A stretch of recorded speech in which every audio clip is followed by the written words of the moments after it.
तुर्की के मौजूदा सदर जनाब तैयब उर्दुगान इस वक्त सबसे बेहतरीन इस्लाम पसंद सदर समझे जाते हैं। पूरी उम्मत मुस्लिमा में इस वक्त तैयब उर्दुगान जैसा सदर और अजीम लीडर ढूंढने से भी नहीं मिलता, और वो दर हकीकत इसके हकदार भी हैं। आप तुर्की के 25वें सदर हैं। आप 26 फरवरी 1954 को इस्तांबुल तुर्की में पैदा हुए। आप इस्लामी जमात AKP के सदर भी हैं, जो गुज़श्ता 10 सालों से तुर्की में बरसरे इक़्तिदार है। तैयब उर्दुगान की क़यादत में तुर्की मुस्तफ़ा अतातुर्क के सेकुलर तुर्की से इस्लामी तुर्की के सफ़र की जानिब गामज़न है। मुस्तफ़ा अतातुर्क 1923 से अपनी मौत तक यानी 10 नवंबर 1938 तक तुर्की का सदर रहा। अपने दौरे हयात में इसने सेकुलरिज़म और नेशनलिज़म को बढ़ाया और अपनी खुद की पॉलिसियाँ बनाई, जिन्हें कम्युनिज़म कहा जाता है। ये वो वक्त था जब इस सेकुलर तुर्की में स्कार्फ पहनने पर मुकम्मल पाबंदी लगा दी गई थी। तुर्की को एक मुकम्मल सेकुलर रियासत बनाकर इस्लामी निज़ाम की ज़िद और मुखालफत में हर वो काम किया जा रहा था जिससे इस्लाम ने मना किया। खिलाफत उस्मानिया के खात्मे के बाद तुर्की कमाल अतातुर्क की क़यादत में बदतदरीज इस्लाम से दूर होता चला गया। हर तरफ यूरोप और मगरिब का कल्चर फैलने लगा।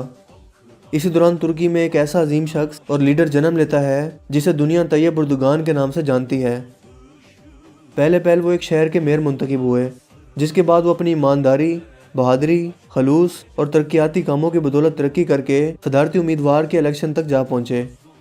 यहाँ तक कि तुर्की के वज़ीर आज़म मुंतखब होकर इसने तुर्की की तरक्की और साथ साथ इसे इस्लामी तुर्की बनाने के लिए शब व रोज़ काम करना शुरू कर दिया।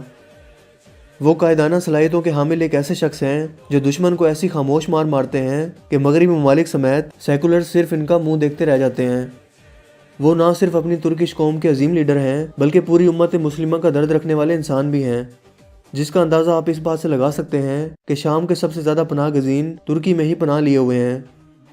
बिल्कुल इसी तरह से वो फ़लस्तीन के मुसलमानों के लिए भी एक मसीहा का दर्जा रखते हैं और फ़लस्तीनी मुजाहिदों और मुसलमानों की खुफिया मदद करते रहते हैं। इसके अलावा तमाम बैनुल-अक़वामी फोरम्स पर मुसलमानों पर होने वाले मज़ालिम की ना सिर्फ आवाज़ उठाते हैं, बल्कि जितना मुमकिन हो सके इनकी मदद करते हैं, जिसका सबूत उन्होंने वर्ल्ड इकनॉमिक फोरम पर इसराइली वज़ीर आज़म को पूरी दुनिया के सामने कातिल और काबिज कह कर दिया और गुस्से में वहाँ से उठकर चले गए। दरअसल हुआ कुछ यूँ कि 2009 में वर्ल्ड इकनॉमिक फोरम जैसे बैनुल-अक़वामी प्लेटफॉर्म पर इसराइल का सदर शिमोन पेरेज़ तैयब उर्दुगान को कहने लगा कि मुझे समझ नहीं आता कि मुसलमान हमारे खिलाफ क्यों हैं, आखिर किस लिए? हम गज़ा यानी फ़लस्तीन में कोई नाइंसाफ़ी नहीं कर रहे। इस दौरान उम्मत मुस्लिमा के शेर तैयब उर्दुगान ने मुंह तोड़ जवाब देते हुए कहा कि तुम्हारी आवाज़ इसलिए इतनी ऊंची है क्योंकि तुम खुद जानते हो कि तुम मुजरिम हो। जहां बात कत्ल व गारत की हो, तुम इसराइली इस बारे में बहुत अच्छी तरह से जानते हो।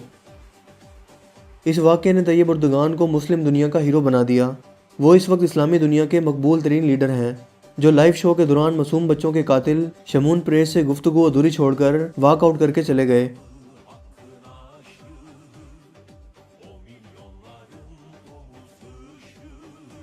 इस दौरान जब वो अपने मुल्क तुर्की वापस पहुंचे तो उनका वालेहाना और तारीखी इस्तकबाल किया गया।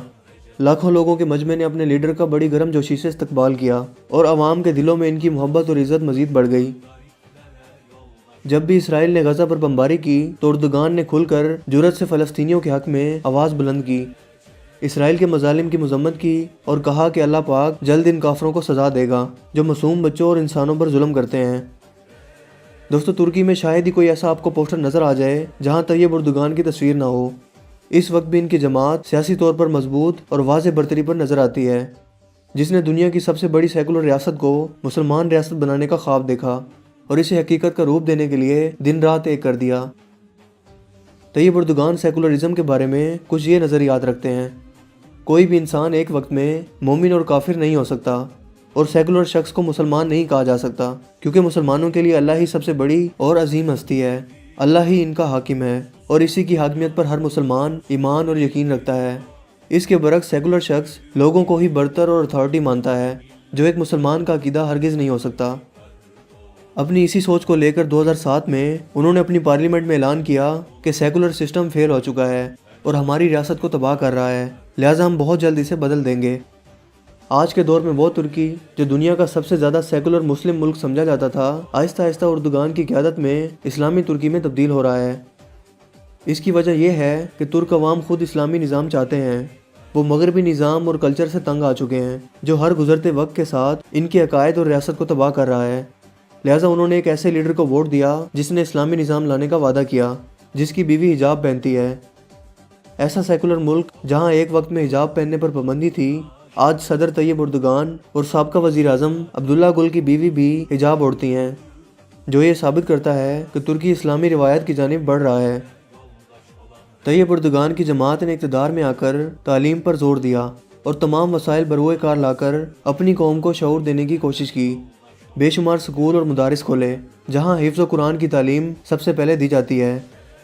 جب اردگان نے فلسطین کی جہادی تنظیم حماس کی حمایت کا اعلان کیا اور اسرائیل اور سائپرس کو فوجی مداخلت کی دھمکی دی تو اسرائیل میں ایک کرہم مچ گیا اور اسرائیل نے امریکہ کو مدد کے لیے پکارا کہ وہ طیب اردگان پر پریشر ڈالے کہ وہ حماس کی مدد کرنا بند کر دے۔